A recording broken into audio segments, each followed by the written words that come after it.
Сточарот Пит Фарел од Канзас за малку ќе го загубеше ранчот по последната суша во САД, но тоа е благодарен на неколкуте по 100 метри високи ветерници за производство на енергија од ветар кои се наоѓаат на неговото земјиште, кои му го спасиле бизнисот.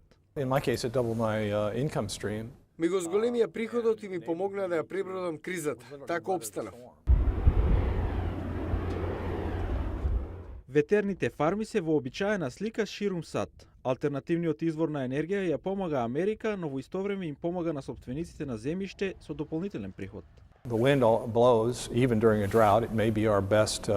Ветер има секогаш дури и во суша. Условите се непредвидливи и фармерите се освестија.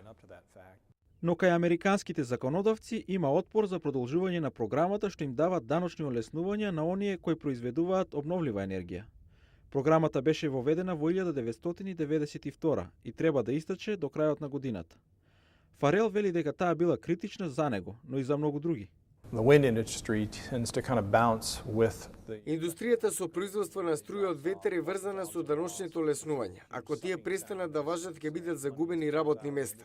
Ако се обноват, инвестициите сигурно ќе се шират.